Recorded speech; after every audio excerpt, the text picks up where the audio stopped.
First যেই ঘটনাটি আমি এখন শেয়ার করব, ঘটনাটির সময় ছিল 1992 সাল।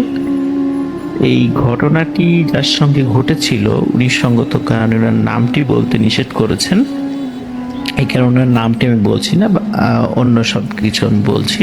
তো ওনার এখনো রাজবাড়ী সদর যেই উপজেলা, রাজবাড়ী সদর যে শহরের একদম মানে প্রাণকেন্দ্রে যে বাজারটা রয়েছে, বাজারে ওনার গ্রোসারি শপ রয়েছে, যেটাকে আমরা মুদিখানার দোকান বলি। ওনার বাড়িটা হচ্ছে রাজবাড়ী জেলা থেকে একটু ভিতরে 1.5 থেকে 2 কিলোমিটার ভিতরে লক্ষ্মীকুল গ্রামে। তো উনি যে কাজটা করতেন সেটা হচ্ছে যে প্রায় রাত 9টার দিকেই দোকান বন্ধ করতেন এবং সবকিছু গুছিয়ে নিতে নিতে এবং বাড়িতে পৌঁছতে পৌঁছতে ওনার রাত 10টার একটু বেশি বেঁচে যেত। ওনার দোকানের যত কর্মচারী ছিলেন তাদের সকলের বাড়ি ছিল ওই লক্ষ্মীকুল গ্রামে। যে কাজটা করতো সেটা হচ্ছে যে উনি এবং ওনার কর্মচারী একসাথে বের হতো এবং কয়েকজন কর্মচারী বাড়িতে চলে যেত এবং 1-2 জন কর্মচারী ওনাকে ওনার বাড়ি পর্যন্ত এগিয়ে দিয়ে তারা আবার তাদের বাড়িতে চলে যেত। এটা ছিল একদম দৈনন্দিন ঘটনা। এই ঘটনাটির সময় ছিল বৈশাখ মাস, যখন কালবৈশাখী ঝড়ের সময়। ওই দিন মানে বিকালের দিকে একজন অদ্ভুত চেহারার একজন লোক আসেন ওনার দোকানে, এসে বলেন যে ভাই, আপনার দোকানে তো বিশেষ করে মুদিখানার দোকানে অনেকেই তাবিজ লেখার সরঞ্জাম নিতে আসেন, তো আমার কাছে একটা জিনিস আছে, আপনি যদি এটা রেখে দেন তো ভালো হয়, তাহলে বিক্রি করে আমাকে টাকাটা দিবেন বা আপনি কিনে রেখে দেন আমার কাছ থেকে। তো উনি যে খেয়াল করলেন যে যে লোকটি আসছে উনি শুকনো চামড়া নিয়ে আসছিল। যখন জিজ্ঞেস করলেন যে এটা কিসের চামড়া, তখন উনি বলেন এটা হচ্ছে ছাগলের শুকনো চামড়া। দোকানদার লোকটি চামড়াটি হাতে নিয়ে উনি দেখলেন চামড়াটি খুবই মসৃণ এবং খুব সুন্দর, মনেই হচ্ছিল না এটা ছাগলের চামড়া হতে পারে। তারপরও যেহেতু অনেক সুন্দর, মানে ওনারও পছন্দ হয়ে গেল। উনি বলেন আচ্ছা ঠিক আছে, তো এই যেহেতু এই চামড়ার ক্রেতা খুব কম পাওয়া যায়, আপনি রেখে যান, বিক্রি হলে আপনি পরে 1 সপ্তাহ পরে আসবেন, আপনাকে যদি বিক্রি হয় আমি টাকা দিয়ে দেব। তখন উনি এক কথায় রাজি হয়ে গেলেন, উনি আর কোনো আর্গুমেন্টেই গেলেন না। তো উনি অবাক হলেন, কি ব্যাপার, আমি বলে দিলাম সাথে সাথে রাজি হয়ে গেল। তো যাই হোক রাসেল ভাই, ওই দিন বিকালে প্রচণ্ড ঝড় হয়েছিল রাজবাড়ী শহরে, যেহেতু বৈশাখ মাসের সময় ছিল। আর আমরা জানি কালবৈশাখীর ঝড়টা সাধারণত একটু বিকাল বা সন্ধ্যার দিকে একটু বেশি হয় আর কি। বৈশাখ মাসের ওই ঝড়ের কারণে রাজবাড়ী জেলার বিদ্যুতের খুঁটিগুলো বেশ অনেক জায়গায় ভেঙে পড়ে। তখন আমাদের রাজবাড়ী জেলার যেই এটার লাইনটা ছিল সেটা ফরিদপুরের সাথে সংযুক্ত ছিল। ফরিদপুরের ওই কয়েকটা লাইন ছিঁড়ে পড়ার কারণে রাজবাড়ী জেলার বিদ্যুৎ টোটাল জেলায় বিদ্যুৎ বিচ্ছিন্ন হয়ে যায়। তো যারা এখন রাতের বেলা ওনারা যথারীতি মানে দৈনন্দিন যেভাবে যান আর কি, ঠিক সেভাবেই গুড়ি গুড়ি বৃষ্টি পড়ছিল, আকাশে বিদ্যুৎ চমকাচ্ছিল, ওটার মধ্য দিয়ে ওনারা কর্মচারী সহ উনি বাড়ির দিকে পা বাড়ান।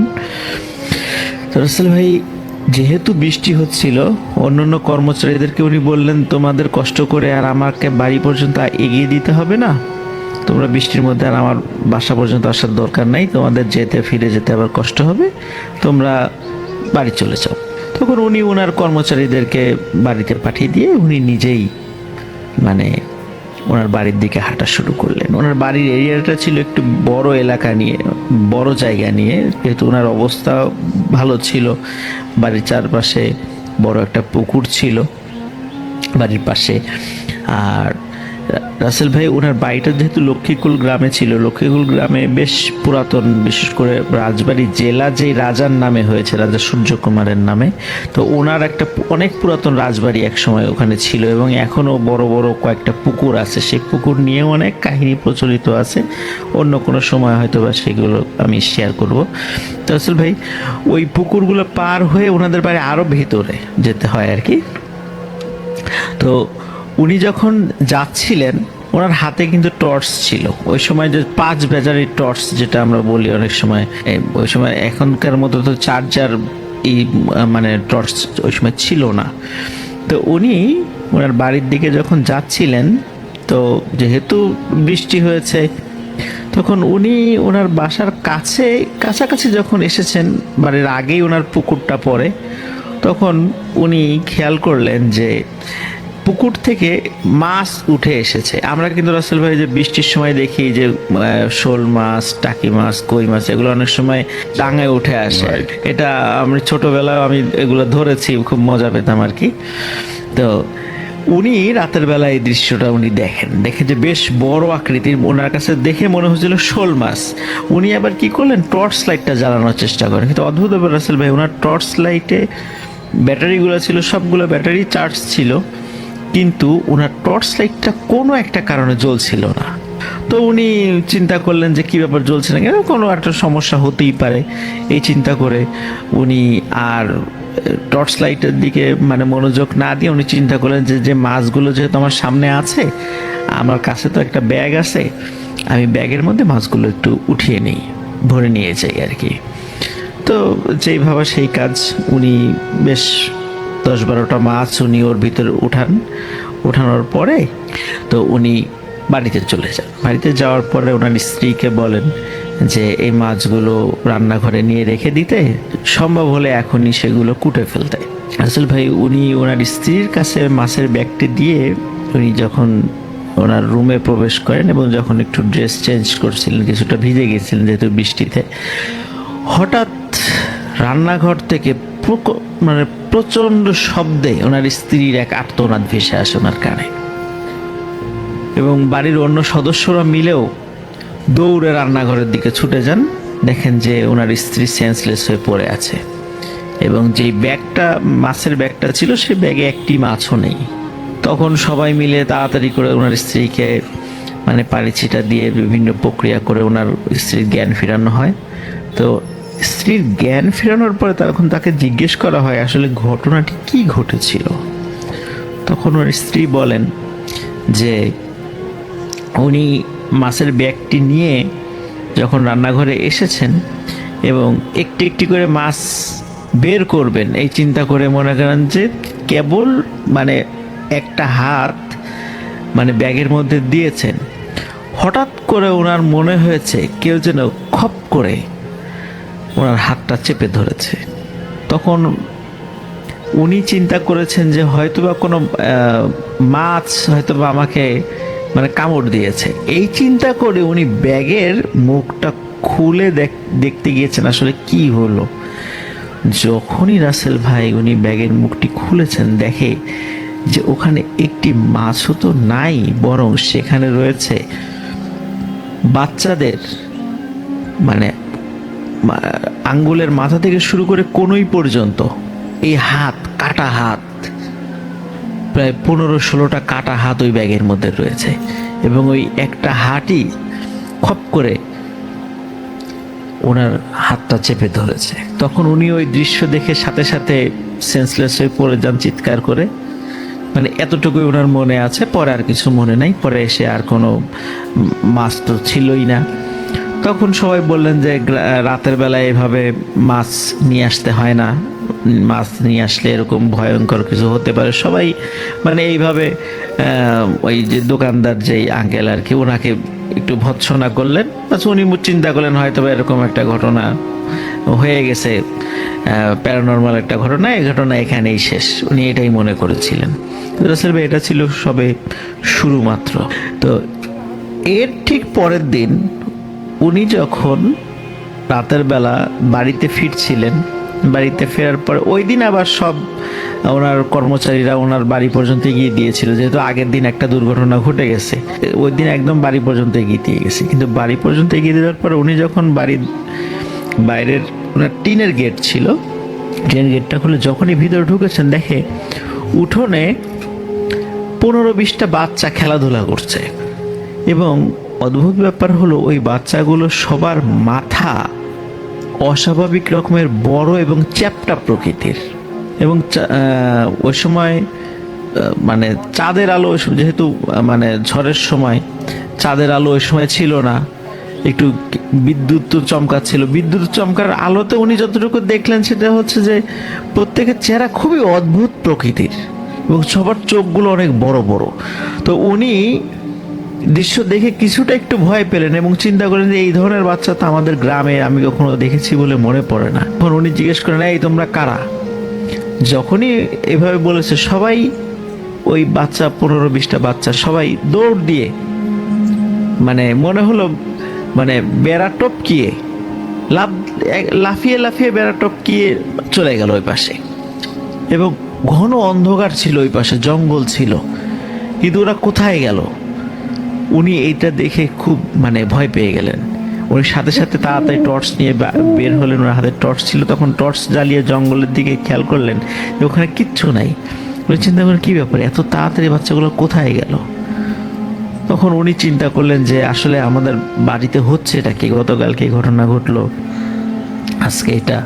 তো উনি চিন্তা করেন হয়তো বা কোনো বাচ্চা আসতেও পারে। তো উনি আবার ওনার বাড়িতে ওনার স্ত্রীকে বললেন, বাড়ির অন্য সদস্যদেরকে বললেন যে এখানে বাচ্চা খেলাধুলা করছে, তোমরা দেখেছো কি? সবাই এক বাক্যে বলল, কই না তো, আমরা তো এই ধরনের কোনো কিছুই খেয়াল করি নাই, বা এরকম বাচ্চা খেললে তো আমরা টের পেতাম, ওটা তোমার মনের ভুল, বা এই সমস্ত বলে মানে তাকে এই কথা বলে দিল। কিন্তু উনি জানেন আসলে এটা তো তার মনের কখনোই ভুল ছিল না। উনি যেটা দেখেছেন উনি ঠিকই দেখেছেন।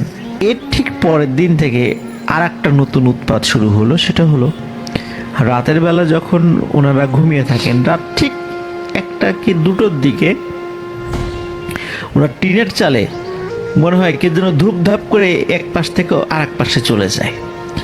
তখন স্বাভাবিকভাবে রাসূলের গ্রামে কিন্তু ওই যে এক ধরনের প্রাণী আছে যেগুলোকে আমরা মানে শুদ্ধ বাংলায় যেটাকে আমরা গন্ধগোকুল বলি, আর আঞ্চলিক ভাষায় বিভিন্ন জায়গায় বিভিন্ন নামে ডাকে। কোনো অঞ্চলে খাটাস, কোনো অঞ্চলে নেইল, এই ধরনের শব্দে এই প্রাণী ডেকে থাকে। তো ওনারা চিন্তা করেছেন হয়তো বা এই ধরনের প্রাণীই হবে যে রাতের বেলা এখান দিয়ে যাচ্ছে। কিন্তু রাসূল ভাই, কিন্তু ওই ধরনের প্রাণীর যেই আকৃতি অনুযায়ী যেই ধরনের শব্দ হওয়ার কথা, তার থেকে আরো 5-6 গুণ বেশি শব্দ হয়, তার মানে ওর থেকে বড় কিছু। তো ওনারা 1-2 দিন এটা মানে মানে অবজারভেশন করার পর ওনারা চিন্তা করেন আমরা একটু যখনই শব্দ হয় বাইরে গিয়ে দেখবো জিনিসটা কি। একদিন রাসূল ভাই মানে 3 দিনের দিন যখন এই মানে 2 দিন অবজারভেশন করার পরে 3য় দিন যখন রাতে যখনই শব্দ শুনেছে, ওনার বাড়ির 3-4 জন সদস্য দৌড়িয়ে দরজা খুলে বাইরে এসে যখন রাসূল ভাই টর্চ জ্বালিয়েছে, তখন দেখে যে একটা ছোট্ট বাচ্চা টিনের চালের এই মাথা থেকে ও মাথা দৌড়ে চলে গেল। এই দৃশ্য দেখার পরে সবাই বুঝে ফেললো যে আসলে তাদের বাড়িতে যেই ঘটনাটা ঘটে চলছে স্বাভাবিক কোনো কিছু নয়, এটা কোনো কাকতালীয় ব্যাপার নয়, এটা মানে নিয়মিতভাবে ঘটে চলছে এবং নিশ্চয়ই কোনো কারণ আছে এই ঘটনাটা ঘটার পিছনে। কিন্তু এর কারণটা যে কি কিছুতেই মানে কেউ এটা ফাইন্ড আউট করতে পারছিল না। তো একদিন রাসূল ভাই যেটা হলো সেটা হলো যে ওনার দোকানে একজন হুজুর আসলেন। হুজুর এসে বললেন যে তোমার কাছে শুকনো চামড়া হবে, তাবিজ লেখার জন্য আমার লাগবে। তখন উনি চিন্তা করলেন যাকে কয়েকদিন পরে পাওয়া গেছে, তো ওনাকে বললেন হ্যাঁ আছে, খুব ভালো চামড়া আছে। তখন তাকে উনি ওইটা দেন এবং হুজুর ওটা নিয়ে বেশ খানিকক্ষণ মানে হাতে নাড়াচাড়া করেন, বলেন যে এটা কিসের চামড়া? তখন বলেন কেন, এটা তো খাসির চামড়া, খাসির শুকনা চামড়া। তখন বলে যে এটা খাসির চামড়া, আমি তো এর আগেও অনেক চামড়ায় আমি তাবিজ লিখেছি, কই এরকম এত সুন্দর মসৃণ তো খাসির চামড়া আমি তো কখনো পাইনি। তো যাই হোক তুমি এটা দিয়েছো, এটা খুবই ভালো হয়েছে, তো আমি এটা নিয়ে যাচ্ছি। তো ভালো মানে যেই দামই বলেছেন ওনার হুজুরের খুব পছন্দ হয় জিনিসটা, এই জন্য দাম নিয়ে উনি কোনো কার্পণ্য করেন নাই, দামটা দিয়ে উনি নিয়ে চলে গেছে। পরের দিন সকালবেলা ওই হুজুর হন্তদন্ত হয়ে ওনার দোকানে ফিরে আসছেন, বলছেন যে আচ্ছা সত্যি করে বলো তো এই চামড়া তুমি কোথায় পেয়েছো? তখন বলে যে কেন, এটা জেনে আপনার কি দরকার? কারণ না বলো, দরকার আছে, কারণ এটা নিয়ে আমার সাথে একটা ভয়ঙ্কর ঘটনা ঘটে গেছে।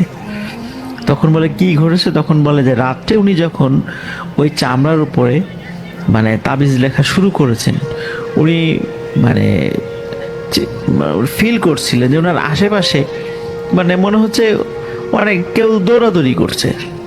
ছোট বাচ্চা দৌড়ালে যেরকম শব্দ হয় এরকম কেউ দৌড়াদৌড়ি করছে। তখন উনি চিন্তা করলেন যেহেতু উনি তাবিজ লেখেন, অনেক সময় জিন ভূত তাড়ান, এই জন্য হয়তো বা কোনো দুষ্ট জিন উনাকে ডিস্টার্ব করছে, উনি এই চিন্তা করেন আর কি। এটা চিন্তা করে এমনি নর্মালি দোয়া পড়ে উনি ফু দেন। এখন এরপরে রাসেল ভাই মানে ওই হুজুর যখন তাবিজ লেখা চালিয়ে যাচ্ছিলেন, হঠাৎ করে ওনার ঘাড়ে মানে প্রচন্ড একটা কামড় উনি অনুভব করেন, যে হঠাৎ করে ওনার ঘাড়ে প্রচন্ড কামড়, এবং উনি ওই কামড়ের যন্ত্রণা সহ্য করতে না পেরে সেন্সলেস হয়ে পড়ে যান। পরবর্তী সময় ওনার যখন ঘুম ভাঙে তখন ওনার ঘাড়ে ওই যখন দাগটা উনি আয়নায় দেখেন এবং পরিবারের অন্য সদস্যরা যখন দেখেন, তখন মনে হচ্ছিল ছোট বাচ্চা কামড় দিলে যেরকম দাগ হয়ে যায় ওই রকম ছোট দাঁতের কামড় সেগুলো। এবং এর কারণে উনি পরবর্তীতে হন্তদন্ত হয়ে ফিরে আসেন যে আমার কখনো এরকম ঘটনা ঘটে নাই, আজকে তোমার এই চামড়া লেখার সময় কেন এই ধরনের ঘটনাগুলো, সত্যি করে বলো চামড়া তুমি কোথায় পেয়েছ? তখন উনি বলেন যে সব খুলে বলেন যে এরকম একজন লোক আসছিল, উনি সেটা দিয়ে গেছেন, এর বাইরে আমি আর কোনো কিছু বলতে পারবো না, কিন্তু চামড়াটা রাখার পরে আমার ফ্যামিলিতেও এই ধরনের ঘটনা ঘটছিল। তখন ওই হুজুর বলেন যে এই চামড়া তুমি এক্ষুনি দোকান থেকে সরিয়ে ফেলো এবং এটি নদীতে গিয়ে ফেলে দাও। রাসেল ভাই, আমাদের রাজবাড়ী শহর থেকে 1 থেকে 1.5 কিলোমিটার দূরে পদ্মা নদী রয়েছে। তখন উনি যেটা করেন, উনি হুজুরের কথা শুনে ওই চামড়াটি উনি নদীতে গিয়ে ফেলে দেন। রাসেল ভাই, উনি যখন চামড়াটি ফেলে দিলেন, এরপর থেকে ওনার বাড়িতে এই যে এই চালের উপর যে শব্দ বা এই ধরনের কোনো প্যারানর্মাল বিষয়গুলো বন্ধ হয়ে যায়। তো উনি চিন্তা করেন যাক ঝামেলা গেছে, আপদ বিদায় হয়েছে।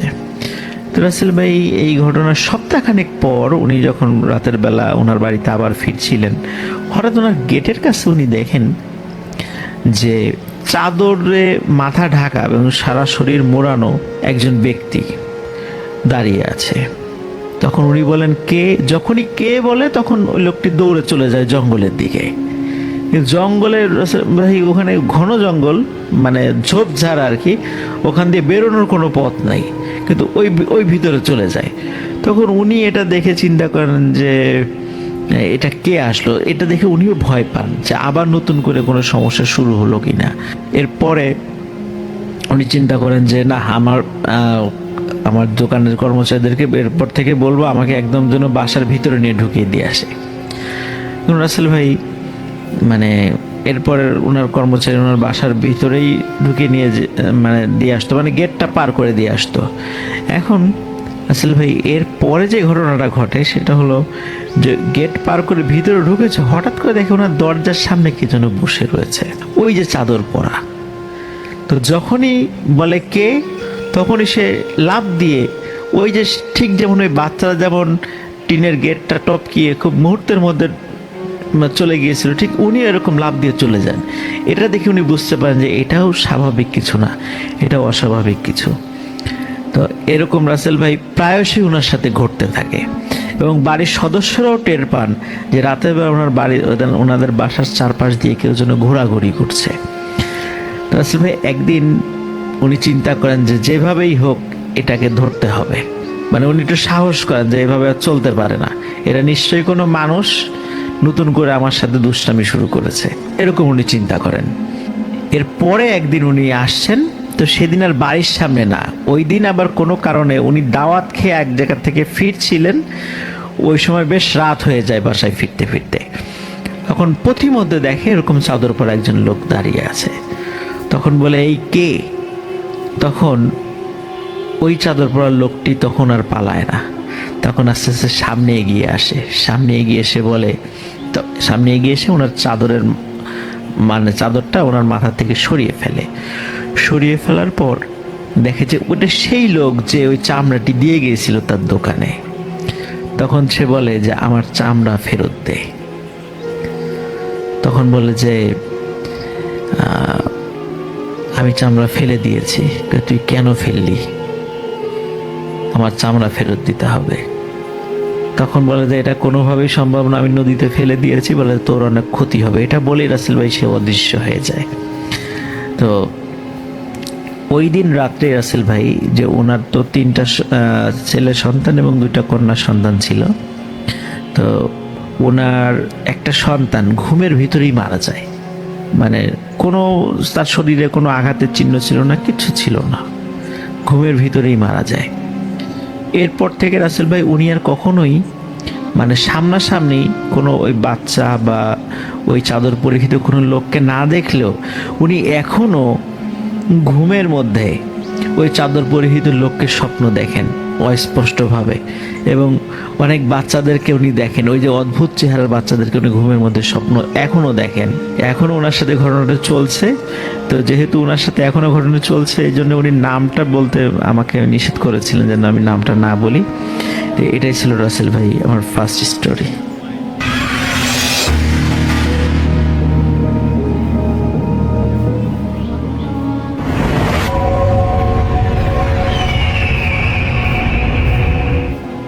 আসসালামু আলাইকুম, আপনাদের সবাইকে সাদর আমন্ত্রণ জানাচ্ছি। আমি আহমেদ বাবু।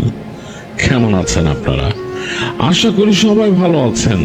আমি আল্লাহর রহমতে ভালো আছি, আলহামদুলিল্লাহ। ঘটনাটা তানভীরের সাথে ঘটে 2010 সালে। তানভীরদের বাড়ি ঢাকার অদূরে মানিকগঞ্জে, আর তানভীর ঢাকা বিশ্ববিদ্যালয়ে পড়াশোনা করতেন, এখানকার ছাত্রাবাসে থাকতেন।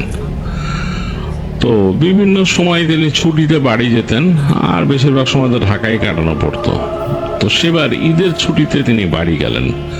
তো ঈদের ছুটি মানেই লম্বা ছুটি, আর ঈদের ছুটি মানেই বেশ আনন্দের সময়, কারণ বাড়িতে গেলে সবাই থাকে, পরিচিত আত্মীয় স্বজন। তো বেশ মজা করছিলেন তানভীর, নিজেদের বাড়িতে বেশ সময় কাটালেন। এরপরে গেলেন তার নানা বাড়িতে। তো নানা বাড়ি বেশ দূরে না, বাট কাছাকাছি কোনো একটা জায়গায়। তো সেখানে গিয়ে নানা বাড়িতে আরো মজা করছেন কাজিনদের সাথে, আর সেখানকার কাজিনদের বন্ধু বান্ধবের সাথে তার মোটামুটি পরিচয় ছিল, তারাও তার সাথে বেশ আনন্দ ফুর্তি করছেন। তো যেটা করতেন তারা, তার নানা বাড়িটা ছিল নদীর কাছে, নদীর একদম কোল ঘেঁষে। তো যেখান থেকে তারা হেঁটে হেঁটে চলে যেতেন সামনে, গিয়ে সেখানে যে ঘাট ছিল, ঘাট থেকে নদী পার হতেন। নদী পার হয়ে ওই পারে গিয়ে সেইখানকার যে বাজার ছিল, সেই বাজারে তাদের আড্ডা জমতো কাজিনদের সাথে, কাজিনদের বন্ধুদের। তো তানভীরও সেখানে যেতেন। আর যেহেতু ঈদের পরবর্তী সময়, ওই সময়টা বেশ মানে মানে জমজমাট সেখানে, কারণ অনেকেই আসছেন ঢাকা থেকে বা বিভিন্ন শহর থেকে আসছেন তাদের এখানে, মানে যারা দূরে থাকেন। তো তাদের সাথে বেশ একটা ভালো বন্ড তৈরি হয়। তো তানভীর বেশ ভালোই সময় কাটাচ্ছিলেন, এরকম প্রায় আড্ডা দিতেন। তো একদিন এরকম গিয়েছেন তিনি দুপুরের পরে বিকেলে, তিনি আর তার কাজিন, তানভীর আর তার কাজিন দুজনে সেখানে আড্ডা দিতে আর কি, বাজারে। তো আড্ডা দিলেন বেশ অনেকক্ষণ সময়। আড্ডা দিয়ে তারপরে গল্প গুজব করছেন। তো হাঁটতে হাঁটতে তার কাজিনের সাথে এক সময় সেখান থেকে সামনে চলে আসলেন।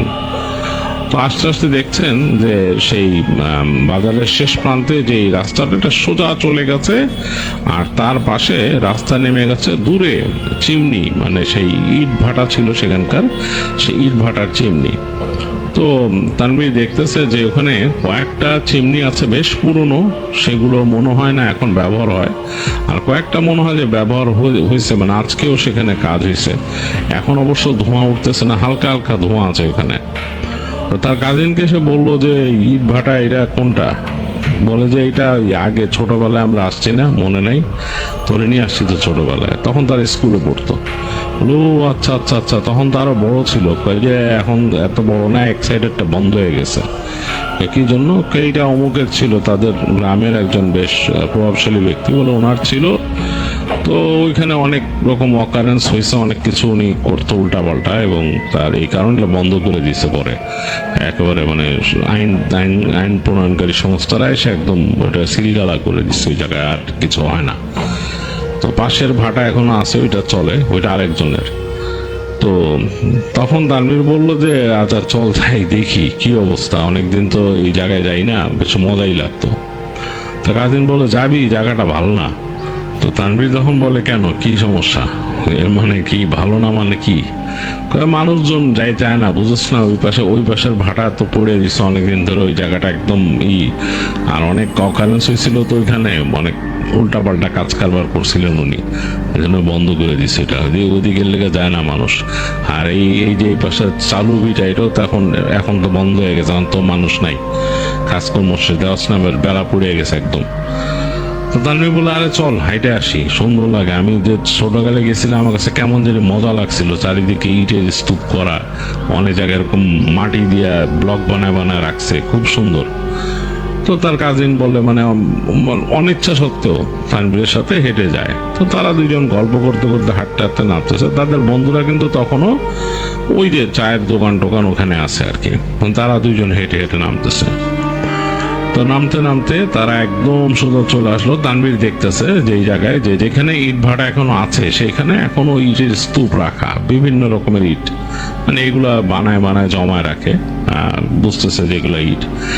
আর সোজা চলে গেছে এরকম বিভিন্ন স্তূপের পাশ দিয়ে চলে গেছে, মাঝখানে একটা গলির মধ্যে দিয়ে হেঁটে যাচ্ছে সে আর তার কাজিন। এদিকে বেলা পড়ে যাচ্ছে, মানে সূর্যের আলোটা অনেকটাই নেমে আসছে, ওই চিমনির গায়ে হালকা লেগে কেমন জানি একটা লালচে আলো পড়ছে। আর ওই পাশে যে পুরনো ভাটা আছে, সেটা চিমনিগুলো কালচে কেমন জানি হয়ে গেছে, দেখেই বোঝা যাচ্ছে যে এটার মানে ব্যবহার হয় না, বোঝাই যাচ্ছে এখান থেকে। তো যাই হোক, হাঁটতে হাঁটতে আরো সামনে চলে আসলো, অনেক ইটের স্তূপ। এক জায়গায় যেয়ে দেখলো যে ওই ইট শুকানোর জন্য প্রথমে মনে হয় মাটি দিয়ে এরকম ব্লক বানায় বানায় সাজায় রাখে আর কি, সেগুলা বাসে এরকম ঠেলা গাড়ির মতো আছে, রাখা আছে। তো ওগুলো দেখতে দেখতে তানভীর হাঁটতেছে, যে বললো যে এগুলা অনেকদিন দেখি না রে, অনেকদিন দেখি না, ছোটবেলায় দেখছি, অনেকদিন পরে আসলাম। তো হাঁটতে হাঁটতে সামনের দিকে যাচ্ছে, আলো কিন্তু কমে যাচ্ছে। এদিক দিয়ে আবার নদীর পানি হালকা দেখা যায়, মানে চিকচিক করতেছে এই পড়ন্ত সূর্যের আলোয়। তো তার কাজিন বলতেছে, তুই ওদিক কই যাস হাইটা? তানভীর হেঁটে যাচ্ছিল মানে ওই যে পুরনো যে ইট ভাটাটা ওইটার কাছে। তার সে বলছে, আরে আমি ওদিক যাইতেছি, একটু দেখি না, পুরান ভাটাটা দেখি কি অবস্থা।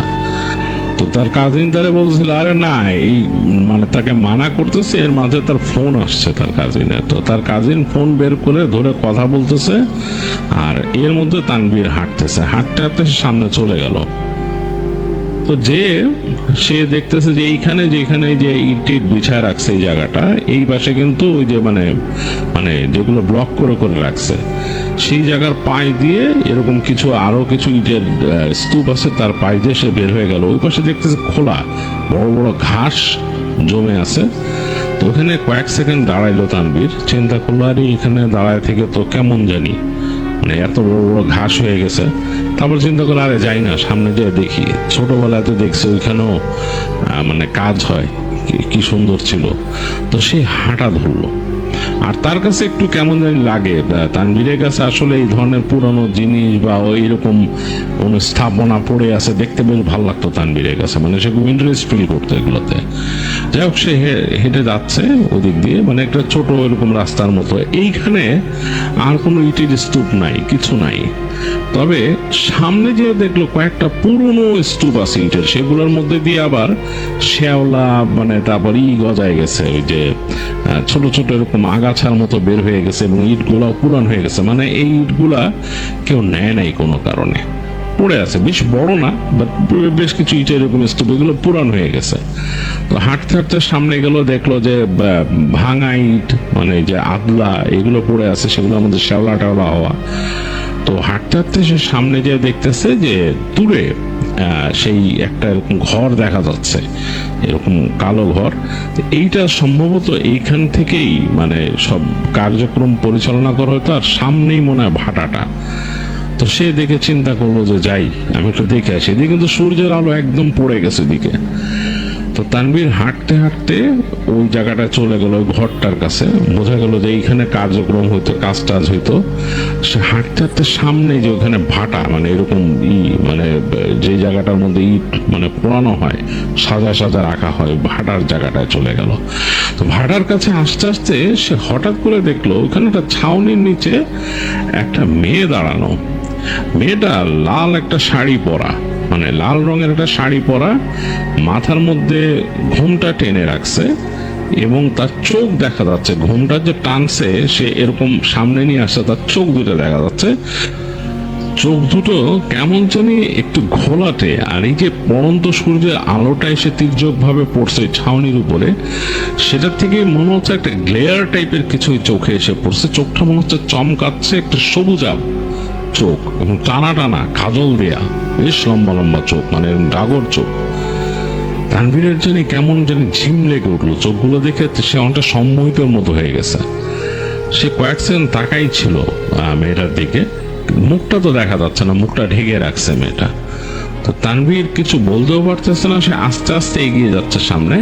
সে যখন আরো কয়েক পা এগিয়ে গেছে তখন মেয়েটা হঠাৎ করে ঘুরে হাঁটা দিল, হেঁটে সে ওই যে ছাউনি ধরে পেছনে ওই ভাটার কাছে চলে গেল, মানে ভাটার পেছন দিকে হেঁটে চলে যাচ্ছে। ওই জায়গাটা অন্ধকার, ওখানে কিন্তু মানে সূর্যের আলো আর আসতেছে না, ওই জায়গাটা অন্ধকার হয়ে গেছে, একদম ডিপ অন্ধকার। তো তানভীর সেই ভাটার একদম কাছে চলে আসছে, এসে সে মানে চিন্তা করতেছে সে ঢুকবে ভিতরে বা এরকম কিছু, ওই যে যেখানে এরকম দরজা আছে সে দরজাতে সে ভিতরে ঢুকবে এরকম চিন্তা করতেছে। এই সময় দূর থেকে তার কাজিনের চিৎকার শুনলো, সে বলে, এই তুই কই, তুই এখানে নাকি? তো সে তখন আস্তে করে ফিরছে, ফিরে তাকায় দেখতেছে যে তার সে কাজিন ওখানে দাঁড়ায় আছে। তো তানভীর ঘুরে হাঁটা দিল তার কাজিনের দিকে। তার কাজিনও এগিয়ে আসছে, অনেকটা এগিয়ে আসছে। এসে বললো, তুই এখানে কি করতেছিস, ওখানে গেছিস কেন? বলে, আরে আমি এখানে আসছি দেখতে, এই যে এই ভাটা এনে পড়ে রয়েছে সবকিছু অন্যরকম, দেখতে থাকলে ভালোই লাগতেছে, চল ভিতরে যাই একটু দেখি। তো তার কাজিন কয়, না না, মাথা খারাপ নাকি ওইখানে বেটা, এনে অনেক আজে বাজে বেটা, এই জায়গার পুরো সিল করে দিছিল, কেউ আসে না এখানে, উল্টা পাল্টা অনেক কিছু করছে এখানে। তো সে বলছে যে কি করছে, আরে বেটা বাদ দে, চল। তো বলে যে আমি যে এখানে দেখলাম যে একটা মেয়ে ওখানে হাইটে গেল ওই পাশে, কার বেটা কি মেয়ে দেখছস তুই? ওই পাশের ভাটার কেউ যদি ওইখানে আয়সা থাকে তাহলে হয়তো আসতে পারে, এদের কারো বাসার যদি কোনো মেয়ে যদি এখানে আয়সা থাকে, আর কে এখানে কেন আসবো? আর চল তুই তাড়াতাড়ি এখান থেকে চল। তো হেঁটে তানভীরকে নিয়ে বেরোলো, বের হয়ে তারা হেঁটে হেঁটে যাচ্ছে, ওই পুরা ইট ভাটার ওই পথটা দিয়ে বের হয়ে গেছে। ততক্ষণে সূর্য একেবারেই নেমে গেছে। তানভীরের মাথায় কেন যেন ওই মেয়েটা ঘুরতেছে, মানে এরকম না যে তানভীর কখনো মেয়ে দেখে নেই, তো মানে এই মেয়েটাকে তার কাছে যেন কেমন ডিফারেন্ট মনে হয়েছে। যাই হোক, সে হাঁটতে হাঁটতে যখন আসলো, এসে তারা যখন ঘাটে আসছে তখন কিন্তু সন্ধ্যা হয়ে গেছে। একেবারে দূরে মানে আকাশের মধ্যে সূর্যের লালিমা লেগে আছে আর পানি ছলাৎ ছলাৎ করছে। তো ওইখানে নৌকা, বড় নৌকা, সেখানে মানুষ পার হচ্ছে, অনেকগুলো মানুষ উঠছে, তারা যাবে আর কি, ওই পারে যাবে। তো তানভীর আর তার কাজিনও উঠলো, উঠে যে বসছে। তো সে চিন্তা করতেছে অন্ধকারের মধ্যে, মানে অন্ধকার হয়ে গেছে এর মধ্যে, সে চিন্তা করতেছে যে মানে সে কাকে দেখলো, ওইখানে কে ছিল। তো সে তার কাজিনকে আরেকবার জিজ্ঞেস করছে যে ওইখানে কি ওই কোনো কারো থাকার কথা, ওই পাশে বাড়িঘর আছে? তার কারণ, আরে বাড়িঘর মানে কি, ওই পাশে যে ইট ভাটা আছে ওদের মানুষজনের ওখানে হয়তো ঘরটর আছে দু একটা, এরা এখানে আসতেও পারে না আসতে পারে, কারে না কারে দেখছিস কি বেটা, চল। বলে তার কাজিন তারা বলে অন্য কথায় চলে গেছে, তার কাজিন অন্য কথা বলতেছে। কাজিন বলতেছে আর তানভীর অন্য মনস্ক ভাবে শুনতেছে কাজিনের কথা। নৌকা চলতেছে নদীর উপর দিয়ে, আর সেই আকাশে হালকা লালিমা লেগে আছে আর অন্ধকার চারিদিকে। সেই যে মাঝি, সে একটা হারিকেন জ্বালায় রাখছে মাঝখানে, মানে নৌকার মাঝখানে, আর মানুষজন বসে আছে অনেকে। তখন চলতে চলতে এক সময় পাড়ে চলে আসলো নৌকা, এসে খ্যাচ করে এটা নৌকা পাড়ে ভিড়লো, আর মাঝি ওই বাঁশ দিয়ে তার যে মানে আছে যে লগি দিয়ে সেটা আটকায় সবাইকে নামানো শুরু করলো আস্তে আস্তে।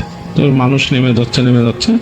তো তানভীরের কাজিনও নামলো, তানভীরও নামলো। তো তানভীর নেমে যখন নাকি পা দিয়ে উঠে যাচ্ছে, হঠাৎ সে চোখের কোণ দিয়ে দেখলো নৌকার এক পাশে ওই মেয়েটা বসা, ঠিক একইভাবে মাথায় কাপড় দেয়া, আর তাকায় আছে এবং তানভীরের দিকে তাকায় আছে। এই হারিকেনের আলোতে সে দেখতেছে এটা। এক সেকেন্ডের জন্য সে ফট করে মাথা ঘুরাইছে, মাথা ঘুরে তার কাজিনও তাকে আবার বলছে, এই কিরে, মানে এই পাশটা কাজিনও ডাক দিছে। তো সে মাথা ঘুরায় মেয়েটার দিকে কিন্তু একবার দেখছে, মানে এবার দ্বিতীয়বারও সে দেখছে। কাজিন যখন ডাক দিচ্ছে কাজিনের দিকে তাকাইলো, তাকায় সে বললো, আরে দাঁড়া না। সে নৌকার দিকে আবার তাকাইছে, দেখে মেয়েটা নাই নৌকাতে। তো তানভীরের কাছে একেবারেই মানে জিনিসটা অন্যরকম লাগলো। তো সে তার কাজিনরা বলতেছে, আরে আমি ওখানে দেখছি নৌকার মধ্যে মেয়েটা বসা। তো তার কাজিন বলে, তোর মাথা গেছে বেটা, তোর মাথা গেছে, তুই কি না কি দেখছিস, তোর মাথার মধ্যে এগুলো ঘুরতেছে, চল চল বেটা বলে হাঁটা ধরলো। তো বারবার তানভীর কিন্তু পেছন ফিরে দেখতেছিল নৌকাতে, দেখলো যে না, নৌকাতেই মেয়েটা নাই, যারা মানুষজন নেমে গেছে। সে চিন্তা করলো, আরে এখানকে এসে মেয়েটাকে হেঁটে নেমে চলে গেল কোথাও, আমি তো খেয়াল করি নাই, এত দ্রুত কিভাবে গেল 1 সেকেন্ডের মধ্যে।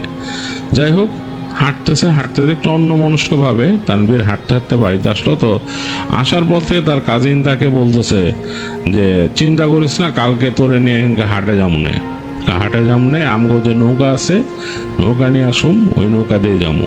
আইসা নৌকা এনে আমি ঘাটে বাইন্দা রাখুম, কালকে সকালে 10টার দিকে আমি উঠা তোরে নিয়ে রওনা দেবো, এখানে অসুবিধা নেই। তো এই যে আমগো ঘাটেই বাইন্দা রাখুম। তো তানভীর বলছে, আচ্ছা ঠিক আছে। তো তারা দুইজন হেঁটে হেঁটে গেল বাসার কাছে। তো বাসার কাছে গিয়ে তাদের আরেক বন্ধুর সাথে দেখা হইলো। সে আবার তাদেরকে ডেকে নিল, বললো যে তাদের বাসার থেকে আজকে ডাব নামাইছে অনেক, সেই নারকেল আর কি ডাব, সে ডাব নিয়ে আসলো, বললো যে ডাব খাবি। তো ডাব টপ খেয়ে তারা বাসার দিকেছে।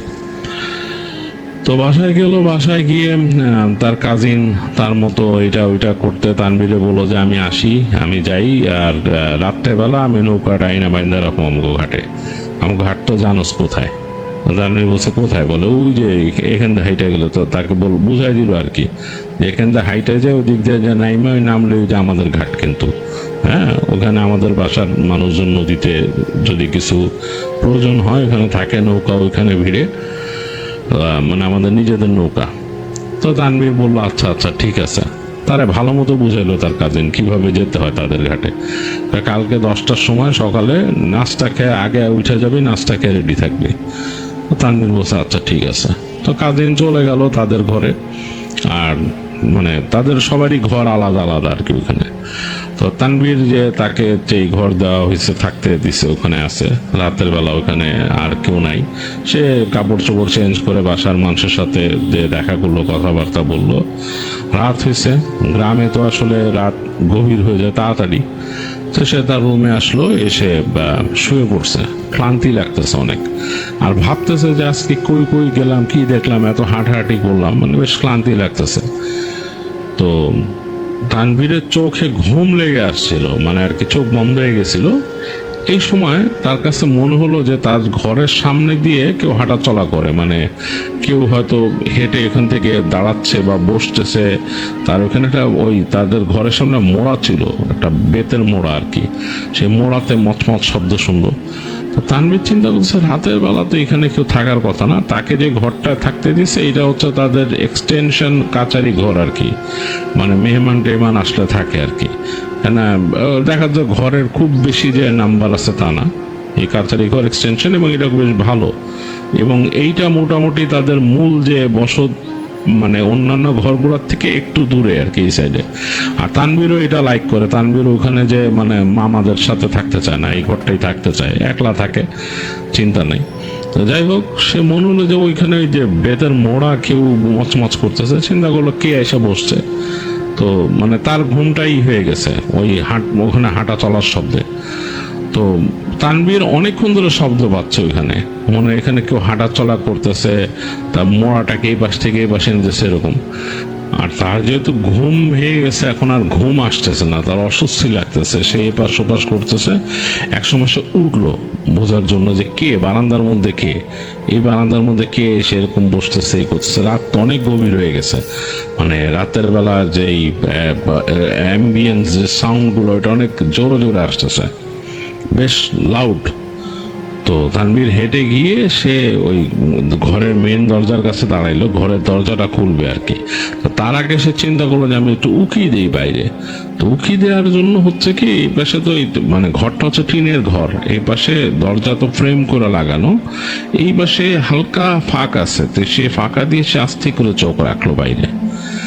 চোখ রেখে দেখতেছে কেউ নাই, বারান্দা পুরো ফাঁকা, খা খা করতেছে। বাইরে চাঁদের আলো পড়ছে উঠানে, সেটা এখান থেকে দেখা যাচ্ছে, মানে বেশ উজ্জ্বল চাঁদের আলো, মানে চাঁদের আলো এতটাই উজ্জ্বল মনে হচ্ছে দিনের মতো মনে হইতেছে এখানে।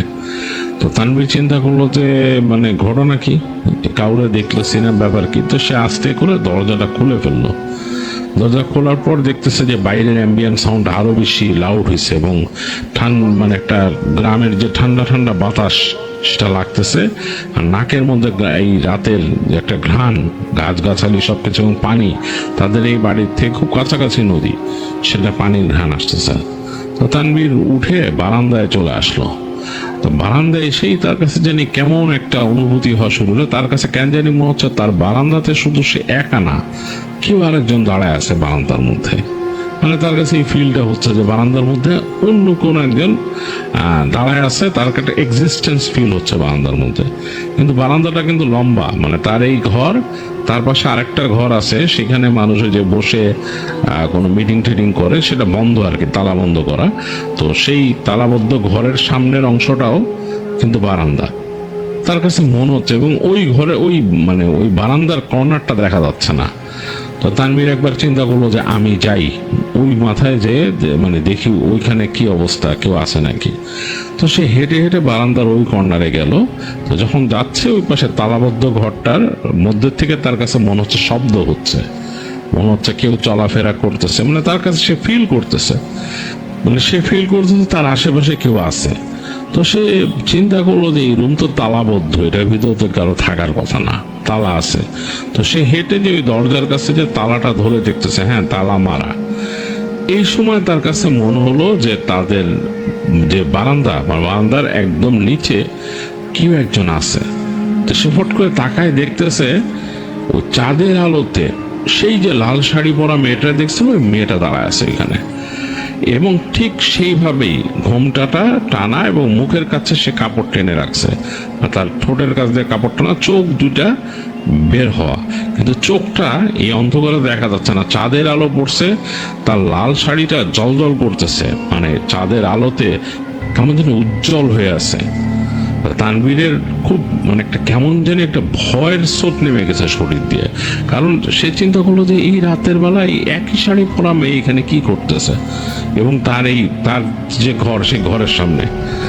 তানভীর গলা দিয়ে শব্দ বের করতে চাইছে, তো এক শব্দ বের হচ্ছে না। সে জিজ্ঞেস করতে চাইছিল কে।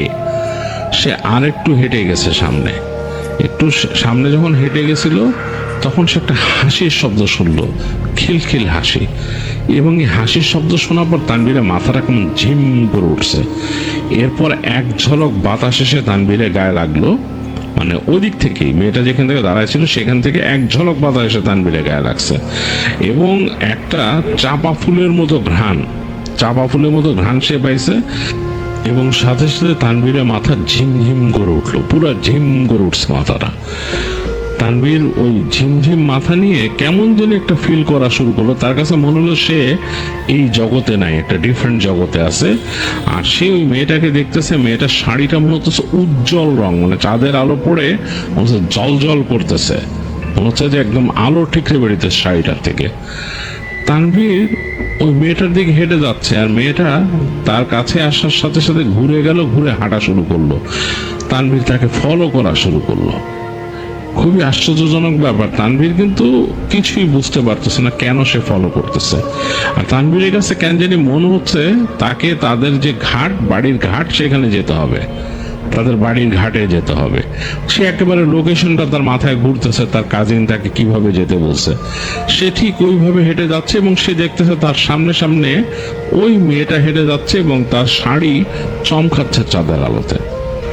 তো তানভীর হাঁটতে হাঁটতে চলে গেল তাদের বাড়ির ঘাটে। তাকে তার কাজিন যেভাবে বর্ণনা দিছিল ঠিক সেইভাবেই সে হেঁটে গেল, এবং সে তার সামনে সামনে কিন্তু ওই মেয়েটাও হেঁটে যাচ্ছে।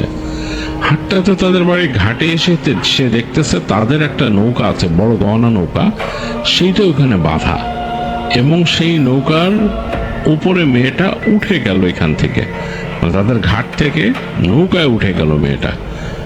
তানভীরও কোনো কথা বলে নৌকায় উঠলো, এবং তানভীর নিজেই নিজের অজান্তে সেই নৌকার যে দড়ি সেটা খুলে দিল। ওখান থেকে নৌকাতে বাধা ছিল, সেটাকে সে খুলে দিল, এবং স্রোতের টানে নৌকা আস্তে আস্তে বের হয়ে গেল নদীতে। তানভীরের কিন্তু কিছুই মানে মাথায় ঢুকতেছে না। সে দেখতেছে তার নৌকার অপর মাথায়, মানে মাঝখানে কিন্তু ছই আছে, ছইটার ওই পারে ওই মেয়েটা বসে আছে। সে ভালো মতো বুঝতে পারতেছে না, আবছা ভাবে দেখতে পাচ্ছে, মানে সে যেহেতু দাঁড়ায় আছে সে দেখতে পাচ্ছে ছইয়ের ওই পারে মেয়েটা যে বসছে, মেয়েটা ছইয়ের ভেতর দিয়ে ওই পারে যে বসছে। এবং তানভীর তাকে মোটামুটি মানে আবছা ভাবে কিছুটা ছইয়ের জন্য দেখতে পাচ্ছে না, কিছুটা দেখতেছে তার মাথাটা।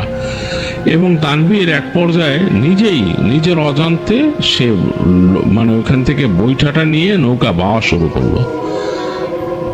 নৌকা চলতেছে এবং তানভীর জানে না সে কোথায় যাচ্ছে, সে নৌকা বাঁধছে। এখন নৌকা বাইতে বাইতে এক সময় তানভীর খেয়াল করলো যে সে ওই যেই ঘাট থেকে তাদের যে নৌকা নদী পার হয়েছিল সেই ঘাটের কাছে চলে আসছে, এবং সে নিজের অজান্তেই নৌকা বাইতে বাইতে একেবারে ঘাটের কাছে নিয়ে আসলো। ঘাটের কাছে এনে তার নৌকা দিয়ে খ্যাচ করে পাড়ে বিঁধলো।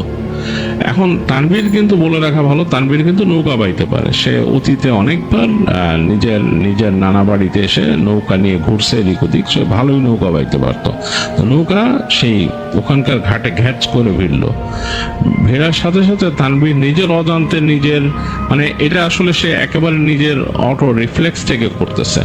সে তার নৌকাটার ভেতরে যে ওই গ্র্যাপল ছিল সেটা দিয়ে সে ওই পাশে ছুঁড়ে মেরে আটকাইলো, আটকায় নৌকাটাকে টেনে ওই পাশে নিয়ে সে নৌকাটাকে নিজের মতো ওইখানকার যে ঘাটের যে একটা এরকম খুঁটির মতো আছে খুঁটির সাথে বাঁধলো।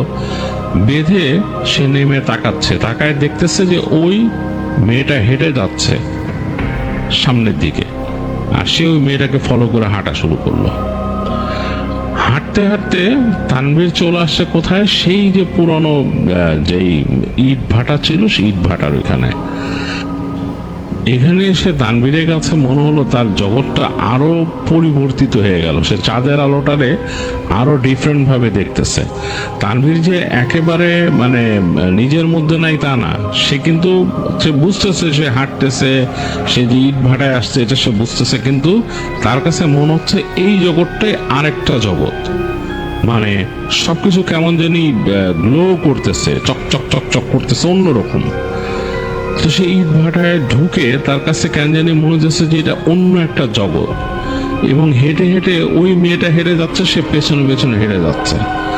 হাঁটতে হাঁটতে চলে গেল একেবারে মাঝখানের একটা জায়গায়, এবং সেইখানে সে দেখলো অনেকগুলো মানুষ দাঁড়ানো, এবং সেই মানুষগুলা ডিফারেন্ট, মানে স্বাভাবিক যে মানুষের যে একটা আচরণ থাকে সেরকম না।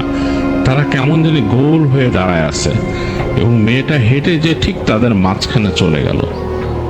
মেয়েটা ওখানে দাঁড়াইছে, তাকে ঘিরে ওই মানুষগুলো দাঁড়াইছে, আর তানভীর আস্তে আস্তে হেঁটে সামনে যাচ্ছে।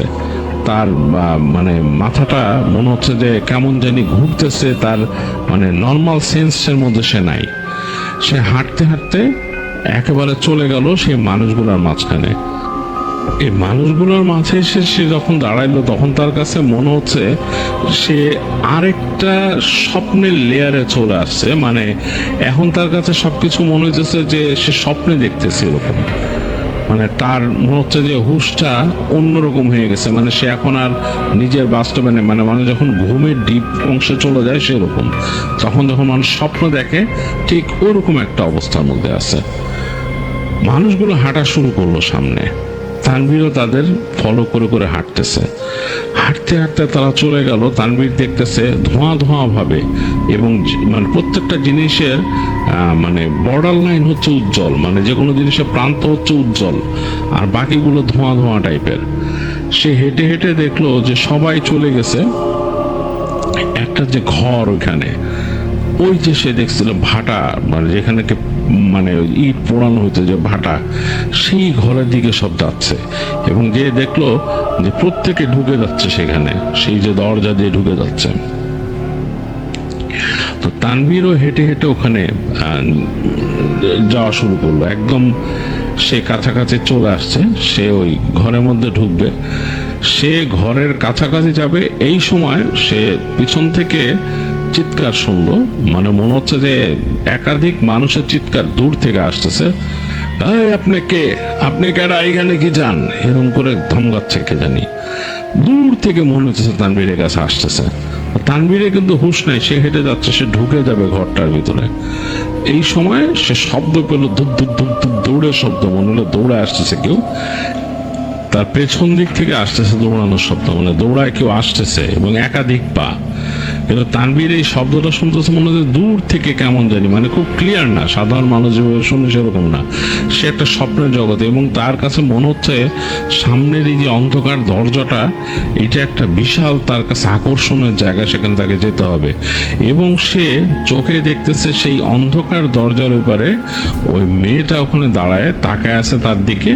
তাকে দেখে আস্তে করে মুখের যে কাপড়টা দিয়ে ঢেকে রাখছিল, সে মুখের কাপড়টা নামালো এবং সে দেখলো তার কাছে, তানভীরের কাছে মনে হলো অসাধারণ একটা সুন্দর মুখ, তাকায় আছে, তাকে দেখে হাসতেছে ওখান থেকে। তানভীর কিন্তু চলে যাবে, ওখানে ঢুকে যাবে, এই সময় পেছন থেকে তাকে যেন কারা জাপটায় ধরলো, টেনে ওখান থেকে পেছন দিকে নিয়ে আসলো, এনে তাকে মাটিতে ফেললো। ফেলার সাথে সাথে মনে হলো তানভীরের যে সে ঘুম ভেঙে উঠলে যেরকম দুঃস্বপ্ন দেখে যেরকম উঠে, সেরকম মনে হইলো। সেরকম মাথা ঝাড়া দিয়ে উঠছে, উঠে তানভীর দেখতেছে যে সে ওই পুরনো সেই ইট ভাটায় সে শুয়ে আছে এবং তার পাশে দুজন মানুষ। তারা বলছে, এই মেয়ে আপনি কি রাত্রেবেলা কি এনে কোত্থেকে গাইছেন, কি ব্যাপার, এখানে কি করতেন মেয়ে, আপনি তো যাইতেন এখন। তো মানে তানভীর বলছে, মানে আমি যাইতাম, মানে আমি আমি কোথায়, আপনি পুরান ইট ভাটায় মেয়ে, আপনি এখানে কিল্লে গাইছেন, কোত্থেকে গাইছেন, তারা বলতেছে। তো তানভীর বললো যে আমি জানি না আমি কোত্থেকে গাইছি। তো তারা মানে নিজেদের দিক তাকাইলো, বলে এদিকে আসেন। তানভীরে নিল, নিয়ে বলে হাঁটতে পারবেন? তো তানভীর বললো হ্যাঁ পারবো, কিন্তু সে হাঁটতে পারতেছে, চলতেছে তানভীর। তো যাই হোক, তাকে ধরে ধরে ওই দুইজন মানুষ নিয়ে আসলো, হেঁটে হেঁটে নিয়ে আসলো। দেখলো যে ওই যে ওই রাস্তা দিয়ে পুরানো ইট ভাটার বাইরে নতুন ইট ভাটা ওখান থেকে আনলো, এনে হাঁটতে হাঁটতে সোজা নিয়ে দেখলো যে ওইখানে ঘর আছে, একটা টানা ঘর, সেখানে মনে হয় কিছু শ্রমিক থাকে এবং তার পাশে ট্রাক থামানো, সে ট্রাকের কাছে মানুষজন ইট উড়াচ্ছে। তো সেইখানে নিয়ে আসলো। তো আনার পরে এনে বলতেছে, এই যে এর দেখতো কই থেকে আইছে, কই থেকে এখানে ওই ওই ওই ইট ভাটার এনে গেছিল পুরানো, এনে ভাটার মধ্যে ঢুকতেছে ভূতের আখড়ার মধ্যে। তো সাথে সাথে ওখানকার মানুষ আর দুইজন আসলো, বললো ভাই আপনি কই থেকে আইছেন, কি ব্যাপার? তানভীর বলতে পারতেছে না, সে বলে আমরা বসতে দেন, আমরা বসতে দেন, পানি দেন। তো তারা তাকে বসতে দিল, পানি খেতে দিল। তো তানভীর পানি খেলো, তার মুখে পানি ছিটাইলো। তো তানভীর বললো যে আমি জানি না আমি কেমনে আসছি। সে তার বললো তার নানা বাড়ির ঠিকানা দিয়ে, কোথেকে আসছে। বলে আরে আপনি ওখান থেকে আসছেন কেমনে, নদী, আপনি নদীর ওই পারে, তো ওখান থেকে কেমনে আসছেন এখানে? তানভীর তখন বলতেছে, তার ওই যে সে মনে হলো ঘুরে ছিল, সে বলে আমি নৌকা বেয়ে আসছি। নৌকা বেয়ে আসছে রাত্রেবেলা, এটা কেমনে কি? বলে হ্যাঁ নৌকা বেয়ে আসছি আমি, কেমনে আসছে আমি জানি না, আমার আমার মনে হলো আমার কেউ নিয়ে আসছে এখানে। তো তখন তারা মুখ চাওয়াচাই করতেছিল। তো সেইখানে একজন বয়স্ক লোক ছিল, বৃদ্ধ, সে বললো আরে ঝামেলা আছে, আপনি কি এখানে আসছিলেন এর আগে? বৃদ্ধ জিজ্ঞেস করতেছে। বলে যে হ্যাঁ আমি আসছিলাম। কখন আসছিলেন? বলে কালকে বিকালে সন্ধ্যার সময়। এই তো কাম হয়েছে, সন্ধ্যার সময় না আইসেন, খারাপ জায়গাটা খারাপ, যাক আপনি আসেন আমাদের ঘরে আসেন, এখন কি যাইতে পারবেন? তানভীর বলে না আমি এখন চলে যাব, আমি নৌকা নিয়ে চলে যাব। তখন তারা বলে যে না না, আপনার নৌকা নিয়ে এখন তো যাইতে দেওয়া যায় না রাত্রেবেলা। কেমন কথা, আপনি রাত্রেবেলা নৌকা নিয়ে এখান থেকে যাইবেন? আপনি আসেন। নিয়ে তাকে ওদের ঘরে নিয়ে গেল, বসাইলো এবং বললো নাম্বার টাম্বার আছে আপনার কাছে? তো তানভীরের সাথে তো মোবাইল টোবাইল কিচ্ছু নাই, সে তেমনি চলে আসছে। তো সে মনেও করতে পারতেছে না, তারপর অনেক কষ্টে তার কাজিনের নাম্বারটা মনে করলো, মনে করে বললো। তো ওই সেইখানে বয়স্ক মানুষটা, তাদের এখানে মোবাইল ছিল, মোবাইল থেকে কল দিল। তো রাতে কেউ ধরে না ফোন, তো বললো আচ্ছা পরে দিবনে। তো এরকম করে তানভীর অনেকক্ষণ শুয়ে থাকলো, তাকে ওই মুরব্বী দোয়া দরুদ পরে ফু দিল, বললো যে আপনার উপরে কোনো খারাপ আসর হয়েছিল এখানে, আপনি এখানে ঘুমের মধ্যে এখানে আসছেন, আপনি বুঝতে পারছেন ঘটনা কি? তো মুরব্বী তারা দোয়া দরুদ পরে ফু দিছে। তানভীর এটা চিন্তা করতেছে যে কিভাবে কি, সে তো আধুনিক মানুষ, পড়াশোনা করে শহরে, তার মধ্যে তো এইসব জিনিসের প্রতি বিশ্বাস ওরকম নাই। তারপরও সে নিজেই অবাক হয়েছে যে কিভাবে সে স্বপ্নের মধ্যে এখানে আসছে, বা মানে স্লিপ ওয়াকিং এর মতো এখানে চলে আসছে, তা আবার নৌকা বেয়ে আসছে। তো যাই হোক, দেখা গেল যে মানে ফজরের আজানের পরে আরো অনেকক্ষণ পরে তাদের মোবাইলে, ওই লোকটার মোবাইলে কল আসলো যে কেউ কল দিছিলেন নাকি। তখন সে বলল যে হ্যাঁ কল দিছিলাম, আপনার কি এটা কাজিন? সে এরকম রাত্রেবেলা এখানে ইট ভাটার এখানে চলে আসে বললো। তো শুনে তো সবাই ওখানে অবাক হয়েছে। তো যাই হোক, তানভীরের মধ্যে অনেক টায়ার্ড হয়ে গেছিল, সে ঘুমাইছে ওখানে। আর সেই বৃদ্ধ মানুষটা তাকে বলছে যে আমি আসি, চিন্তা করেন না। তো ঘুমাই গেছে। তো তানভীর যখন ঘুম ভাঙে তখন দেখে যে তার কাজিন আসছে এবং তার সাথে আরো তার মামা, আরো মানুষজন দুই একজন আসছে। এসে তাকে নিয়ে বলে কি ব্যাপার, কি তারা জিজ্ঞেস করে কেমনে আসছো। তো কাজিনকে সে বলে যে আমি এরকম এরকম নৌকায় করে আসছে। তার মামাকে বলে যে মামা আমার মাথাটা কেমন জানি করতেছে। আসলে তানভীরের মাথা কেমন করতেছিল। তো যাই হোক, তানভীরকে বাসায় নিয়ে আসে তারা। বাসায় নিয়ে এসে তাকে দেখে যে তার তখনও এরকম খারাপ লাগতেছে। আর তানভীর বাসায় আসার পরও জানি তার মনে হচ্ছিল তার ঘরের বাইরে কে তাকে দাঁড়ায় দাঁড়ায় দেখতেছে, এটা তার মনে হচ্ছিল সারাক্ষণ। এবং সেই ব্যাপারটা তখন তার মামাকে জানায়, এবং মাথা তুলতে পারতেছিল না, সে এত ভারী হয়ে গেছে মাথাটা তুলতে পারে না, মানে শরীরটা মনে হচ্ছে অনেক ভার। তো মামা বললো যে এটা তো টেনশনের ব্যাপার, ঘুমের মধ্যে এইভাবে গেছে এই ঘটনা। তা তার কাজিনরা বলে কি কই কই গেছিলি? কাজিন বলে গতকাল এরকম গেছিলাম। তার মামা বকাবকি করে তাদের ওইখান থেকে ওই মৌলানা সাহেবকে খবর দেয়। উনি আসেন, এসে দেখেন, বলে যে ছেলে তো এরকম এরকম জায়গায় গেছে, ওই জায়গা তো ভালো না, তো আজকে দেখি মাগরিবের পরে কিছু করা যায় কিনা। তো মাগরিবের পরে মৌলানা সাহেব বাসার মধ্যে করেন, তানভীরের মামা মামি সবাই থাকেন, কাজিনরা। তো তার বাসায় রুকাইয়া করেন, রুকাইয়া করে দেখা গেল তানভীরের উপরে হাজির করা হয়। তো ওখানে তারা বলে এসে যে যেটা আসে আর কি, ওখানকার যারা মানে জিন, খারাপ জিন ছিল এখানে, তারা তো আসলে যে কোনো অকারেন্স হওয়া জায়গায় তারা ওখানে এমনি অ্যাবান্ডেন্ট জায়গায় থাকে, পুরানো অ্যাবান্ডেন্ট জায়গা, সেসব জায়গার মধ্যে তারা কিন্তু থাকে। হ্যাঁ, ও তাদের ওইটা ব্যারেন ল্যান্ড, অ্যাবান্ডেন্ট জায়গা, এসব জায়গায়, এবং যেখানে কোনো অকারেন্স হয়েছে। তো তারা ফার্স্টে বলার চেষ্টা করে যে ওই জায়গায় যারা ওখানে নাকি মারা গেছিল অনেক মানুষ, তাদেরকে মারা হয়েছিল, তাদের নাকি তারা হচ্ছে কি স্পিরিট, তারা আসছে এখানে। বাট তো মৌলানা সাহেব তারা যখন নাকি ভালো মতো ঝাড়ে এবং তাদেরকে ভালো মতন সেই রিচুয়াল করেন উনি, এবং তিনি তাদেরকে ধরেন, তখন তারা স্বীকার করে যে না, তারা ওখানকার খারাপ জিন, তারা ওইখানে থাকে। এবং তানভীর যখন ওখানে আসছে, তাদের মধ্যে একটা মেয়ে জিন তার উপরে নজর দিছিল এবং তাকে ওখানে টেনে নিয়ে আসছিল আবার। তো বলছিল তাকে ওখানে নিছিলি কেন, ওই ঘরের মধ্যে কেন নিতেছিলি? তানভীর তো বলছে যে তাকে ঘরে নিয়ে নিতেছিল তাকে মেরে ফেলার জন্য। তাদের ছিল, ইন্টেনশন ছিল তাকে একটা ওখানে দুর্ঘটনা ঘটায় মেরে ফেলবে, তাহলে ওখানকার সম্বন্ধে আরো বেশি বদনাম প্রসিদ্ধ হবে আর কি। তো যাই হোক, তো তানভীরকে ঝাড়া হয় ভালো মতো, ঝেড়ে এবং রুকাইয়া করে তারপর ওদের থেকে ওখান থেকে মানে সরানো হয়।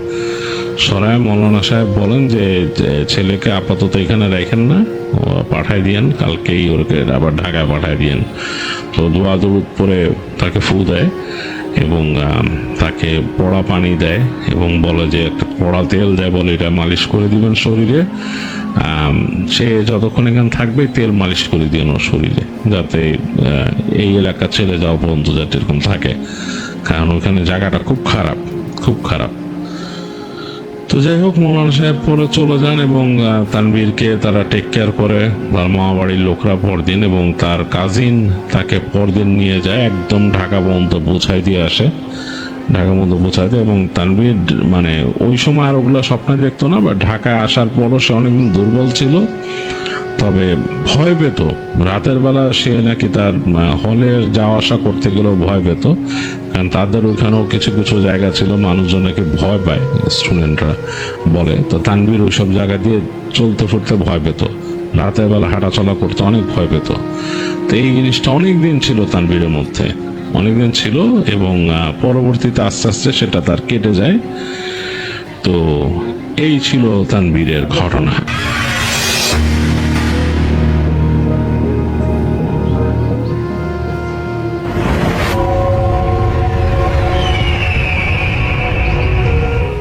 আসসালামু আলাইকুম লিসনার্স, সবাইকে আমন্ত্রণ জানাচ্ছি। আমি ডক্টর আলিফ। আশা করছি আপনারা সবাই ভালো আছেন, সুস্থ আছেন। শুধু আমেরিকা থেকে আবারও আন্নি আপু আমাদেরকে একটি ঘটনা পাঠিয়েছে। তো তিনি সবাইকে সালাম জানিয়েছেন এবং সবাই ভালো আছেন এবং সবার ভালো যাচ্ছে ঈদ, এটা তিনি জিজ্ঞেস করেছেন। তো আজকে তিনি যে এক্সপিরিয়েন্সটার কথা শেয়ার করবে সেটা আবার 2010-2011 দিকে ঘটেছিল আমেরিকাতে। তো তাদের এখানে সামার টাইমে তো বাঙালি যে কমিউনিটিগুলো আছে সেগুলো পিকনিক হয়। কিছু কিছু সময় দেখা যায় যে বাংলাদেশের ডিস্ট্রিক্ট বা জেলা ভিত্তিক যে কমিউনিটিগুলো আছে সেটার পিকনিক হয়, আবার কিছু কিছু আছে যে বাঙালি কমিউনিটির কমন পিকনিক হয় আর কি। তো প্রাইভেসি রিজনে তিনি এক্স্যাক্টলি কোন স্টেটে থাকে সেটা তিনি আর বলছেন না, আমরা সেটা গোপন রাখছি। এরকম একটা পিকনিকের টাইম হয়েছিল। সো পিকনিকগুলো প্রাইভেট একটা কোচ বা বাস থাকে, ওটাতেই সবাই যায়।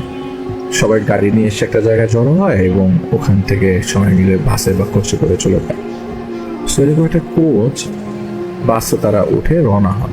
ওই দিন ভোর 7টার দিকে রওনা হয়। তো পিকনিক স্পটটাতে যেতে 3 ঘন্টা সময় লাগে, আর ওইটা সিটির বাইরে কোনো একটা লোকেশনে। তো তার সাথে তার মা ছিল, তার ছোট বোন ছিল এবং তার ভাই ছিল, আর 2টা চাচি এবং চাচু ছিল, আর ছোট্ট একটা কাজিন ছিল। তিনি ওই মুহূর্তে তখন একটু বেশি ইন্ট্রোভার্টেড ছিল, সো কিছু বলতে চাইত না। সো এইসব পিকনিকস আর পার্টিস তখন তার এতটা ভালো লাগতো না। তো তার আম্মু আসলে তাকে জোর করে নিয়ে গেছে, এটা বলে যে একটু অ্যানয়েডই ছিলেন, তিনি আসলে বিরক্ত ছিলেন, মা জোর করে নিয়ে গেছে দেখে। তো বাসের সবাই মজা করতে করতে যাচ্ছিল, তো তিনি খুব অকওয়ার্ড ফিল করছিলেন। তো মনে হলো অনেক বড় একটা জার্নির পর ফাইনালি তারা পিকনিক স্পটে অ্যারাইভ করেন। তো লোকেশন একটা পার্ক ছিল, বাট পার্কটা অনেক বড়, যেমন ওনারা আসলে একটা জঙ্গলের মাঝে ছিল, আর একটু হাইক করলে জঙ্গলটা ক্রস করে বিচ পাওয়া যায়। ফাইনালি পিকনিক স্পটের সব সেট আপ করা ছিল, সব অ্যাক্টিভিটি স্টার্ট হলো। হ্যাঁ, এখানে আপনি দেখেন যে পিকনিক লোকেশনটা অলরেডি মাঝখানে চলে গেছে, মানে ওই ফরেস্টের ঠিক মাঝামাঝি চলে গেছে, কিন্তু মাত্র 2টা পিকনিক রিজার্ভেশন স্পট বেশ পাশাপাশি, আর আশেপাশে আর কিছুই নেই। তো তাদের কমিউনিটির স্পটের পাশে হয়তো আরেকটু ইয়ার্ডস দূরে কিছু সামনে যে আরেকটা স্পট আছে পিকনিক, ওখানে তিনি নোটিস করেন একটা আফ্রিকান কমিউনিটি ছিল। এরা আফ্রিকান না, তারা আসলে ট্রাইবাল কমিউনিটি ছিল আফ্রিকার। তো ওরা অনেক কালারফুল ড্রেস পরে ওই জায়গাটায়, ট্রেডিশনাল রোবস পরে ওই জায়গাটাতে, বাংলায় যেভাবে বলা যায় আর কি, লং টাইপের ড্রেস, লম্বা ড্রেস, মাথায় একটা টুরবান বা মাথায় মুকুটের মতো লম্বা, যেভাবে ট্রাইবালরা পরেন সেরকম কিছু একটা পরেছিল। ছেলে মেয়ে সবাই ছিল ওই জায়গায়। তো কেমন একটা লং, যে জঙ্গলিরা যেমন নেকলেস টাইপের কিছু পরে, হাতে ব্রেসলেট, ওরকম লোকজন পরা ওইখানে। তো ওদের অ্যাপিয়ারেন্সটা অনেকটা দূর থেকে দেখলে নোটিসেবল, ক্যাচ করা যায়।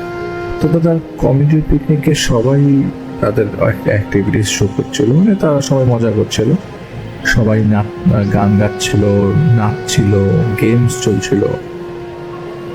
তো আসলে এগুলো তার ভালো লাগে না, মানে উনি আপনি বলেছেন যে কেউ খারাপ ভাবে না, এটা তিনি পছন্দ করেন না।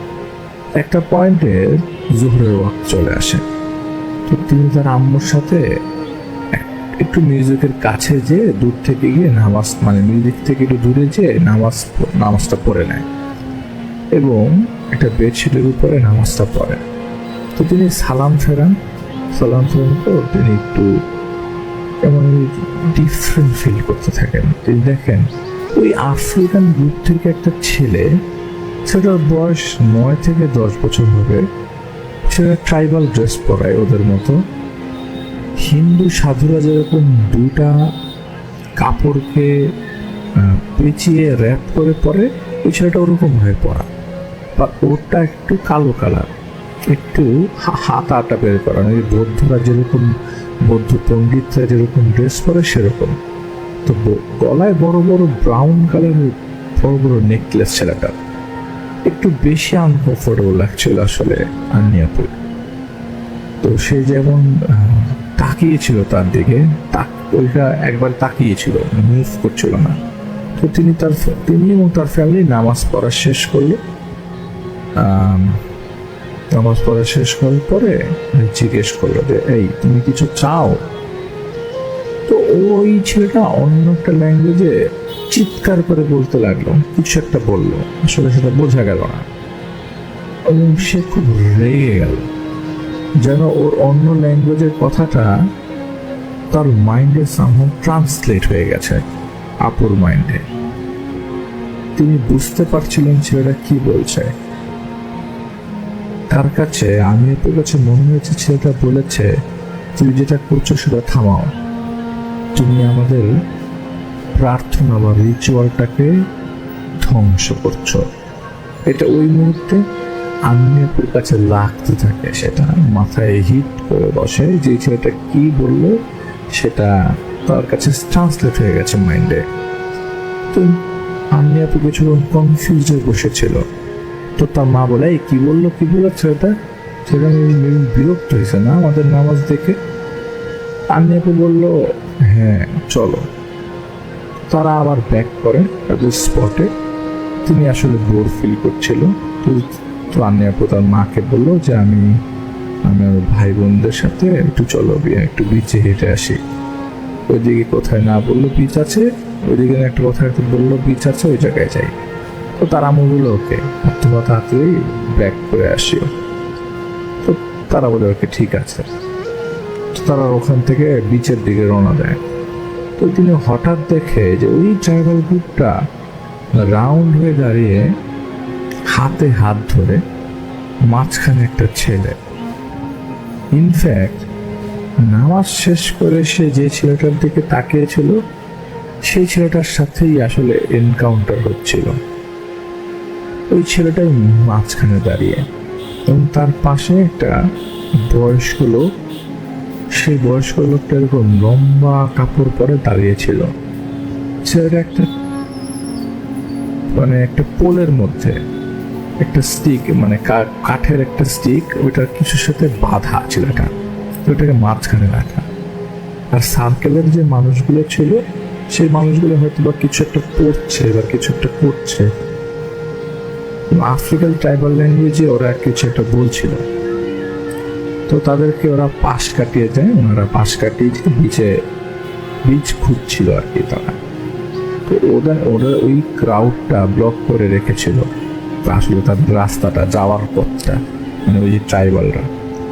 আর ওদের ওইরকম রিচুয়াল টাইপের কিছু শুনে ওনারা প্রার্থনা করছে বা কিছু একটা করছে, এই ছেলেটাকে মাঝখানে বেঁধে আসলে ওনাদের কেমন একটা আনকমফোর্টেবল লাগতেছে, শরীরটা ভারী ভারী লাগতে থাকে। সেটা শুধু তারা না, তাদের ভাই বোনরাও ভারী লাগছিল। বেঙ্গলি কমিউনিটির সবাই এই জিনিসটা ফিল করছিল, শরীরটা ভারী হয়ে গেছে। এটা মাঝামাঝি, জুলাইয়ের মাঝামাঝি। তো ডিসেম্বরের স্নো পড়লে যেরকম বাতাস হয়, ওই সময় সেরকম একটা বাতাস বয়ে যেত। অল অফ আ সাডেন তাদের মাঝখানে সেরকম বাতাস বয়ে যায়। ওখানে 200+ মানুষ ছিল। একসাথে এটা ফিল করলে মনে হয় না কোনো ডাউট থাকার কথা। ওখানে 200+ মানুষ ছিল। সবার মনে প্রশ্ন জাগতে থাকে, হোয়াটস গোয়িং অন, কি হচ্ছে এখানে। ওনারা হিন্দি মিউজিক অফ করে দিল বোঝার জন্য যে আসলে কি হচ্ছে। তো আন্নিয়াপুর এবং তার সিবলিংস ওই জায়গায় শকড হয়ে যায়, মানে অবাক হয়ে যায়। তারা তাকিয়ে আছে। তো তারা একটা মহিলাকে জিজ্ঞেস করলো, এখানে কি হচ্ছে ওই ট্রাইবালদের মাঝখানে? তো সে বলল যে এটা আফ্রিকান অ্যাকসেন্ট, রিচুয়াল করছে। ওরা স্পিরিটকে রাখছে, গড স্পিরিটস।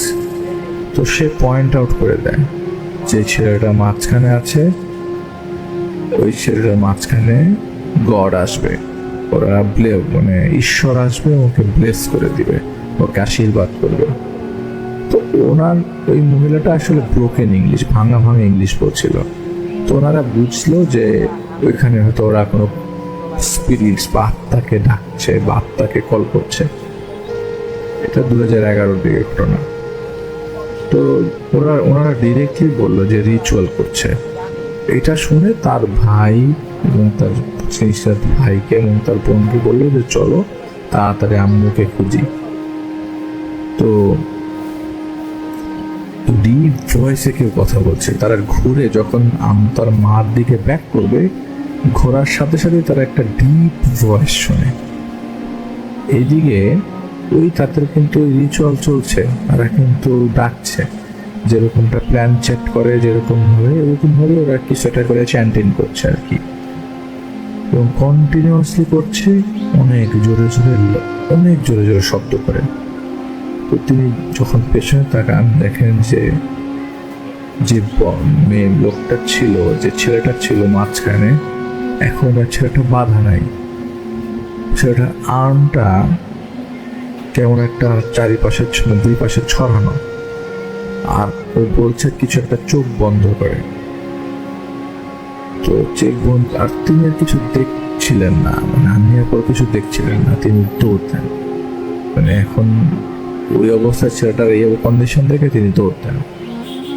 আর তাদের পিকনিক স্পটে কেমন একটা বাতাস উড়ে চলে যাচ্ছিল ওই স্পটটার মধ্যে।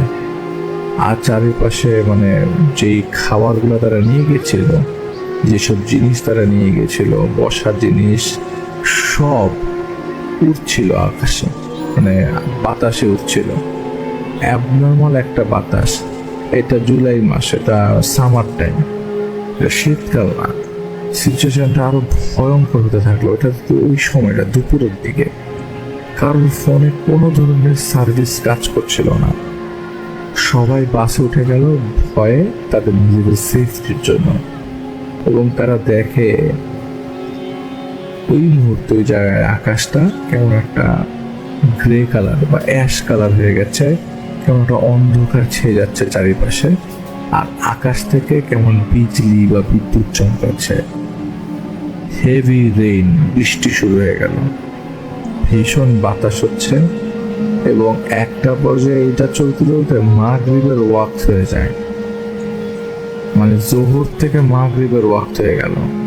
কোনো ল্যাম্প পোস্ট ওয়ার্ক করছে না ওই জায়গাতে, এবং ওনারা লিটারেলি কোন জায়গায় আছে ওনারা জানে না অন্ধকার যখন হয়ে যায়, এবং কোনো ধরনের সার্ভিস পাচ্ছে না। এবং ওনারা সবাই চিন্তা করে যে ওই লোকগুলা বা ওই মানুষগুলা, আফ্রিকান ট্রাইবালগুলা, ওইটা হয়তো বা কোনো ব্ল্যাক ম্যাজিকের জন্য ওরা ওই জায়গায় রিচুয়ালস করছে বা কোনো ভুডু প্র্যাকটিস করছে। তো তার মা বলে যে সূরা নাস আর ফালাক কন্টিনিউয়াসলি করতে থাকো। তো তারা পড়ছিল, বা যা হচ্ছিল তার সামনে, সবার সামনে স্ট্রেন ছিল। মজার বিষয়, এই কন্ডিশনটা চলা অবস্থায় বাসগুলো একটাও স্টার্ট নিচ্ছিল না। বাসগুলো দুইটা বাস ছিল, দুইটা বাসের কোনোটাই স্টার্ট নিচ্ছিল না। বেশ 20-30 মিনিট পর ফাইনালি তাদের বাসগুলো স্টার্ট করে এবং তারা রওনা করেন। যখন তারা ওই পার্কের টেরিটরি থেকে বের হয়ে যায়, বের হওয়ার সাথে সাথে দেখে কোনো বৃষ্টি নেই, কিচ্ছু নেই, আর বৃষ্টি হচ্ছে না। মানে এতটুক টেরিটরির মধ্যে যে এই জায়গায় আসার পর বৃষ্টি হবে না, এটা তাদেরকে অবাক করে দেয়। সবার ফোন হঠাৎ করে সার্ভিস ব্যাক করলো, সাথে সাথে সবার ফোনে নেটওয়ার্ক ফুল। এটা ফিলিংস দিয়ে যতটা তিনি বলেছেন, আমি চেষ্টা করেছি আপনাদের বোঝানোর জন্য যে এই ধরনের জিনিসগুলো প্রত্যক্ষ করাটাও কিন্তু একটা চমৎকার বিষয়। আমি মনে করি যে এই এক্সপিরিয়েন্সটা হয়তো তাদের জন্য কষ্টকর, কিন্তু এই এক্সপিরিয়েন্সটা যারা করে ওই মুহূর্তে তারাই বুঝতে পারে যে কন্ডিশনটা কি। এবং তারা অনেস্টলি তিনি বলেছেন যে তার বেশ ভয়ঙ্কর ছিল জায়গাটাতে, এবং তারা যে আসলে কিছু একটা প্র্যাকটিস করছিল ওই জায়গায়, তো এটা ফর শিওর। এবং তারা একা না, তারা তো আরেকজন ট্রাইবালের কাছাকাছি ছিল। ওই জায়গায় শরীর ভারী বা এই জিনিসগুলো ফেস করেছে ওই মুহূর্তে পিকনিকে থাকা 200 জনের বেশি মানুষ একই সাথে ফেস করেছে। আলহামদুলিল্লাহ তিনিও তার ফ্যামিলি ওখানে সেফ ছিল, আলহামদুলিল্লাহ কোনো প্রবলেম হয়নি। কিন্তু তিনি জানেন না যে আর এতজন মানুষগুলোর মধ্যে কেউ এফেক্টেড হয়েছিল কিনা ওই ইনসিডেন্ট থেকে। আমি আপু আপনার এক্সপিরিয়েন্সগুলো আমরা সবসময় চেষ্টা করছি আমাদের লিসনারদেরকে বলার জন্য। আপনার এক্সপিরিয়েন্সগুলো সুন্দর, মজার মজার এক্সপিরিয়েন্স এবং কিছুটা ভয়ের। তো আমরা চাইবো আপনার আরও এক্সপিরিয়েন্স আমাদের লিসনারদেরকে শোনাতে, এবং আপনার লেখার জন্য আমরা ওয়েট করব। আমি চেষ্টা করেছি বোঝানোর মতো, আশা করছি আমাদের লিসনাররা বুঝেছেন।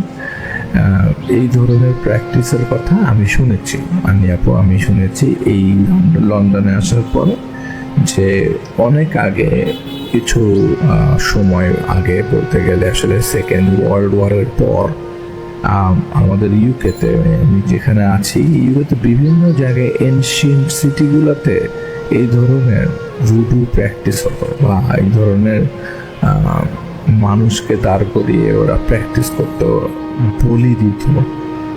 যাকে বলি দিত জানতো না, এমন বেওয়ারিশ মানুষকে বলি দিত জানতো না কেউ। লাশ নিয়ে ভুডু করতো, লাশ সামনে রেখে ব্ল্যাক ম্যাজিক করতো বহু এলাকায়। আমি জানি না কোন এলাকায়, তবে আমাকে কয়েকজন মুরব্বী বলেছেন। যেগুলো খারাপ সেগুলো শুনেছি আর কি। তো আমি আপনাকে অনেক অনেক থ্যাংক ইউ আপনার ঘটনার জন্য। আমরা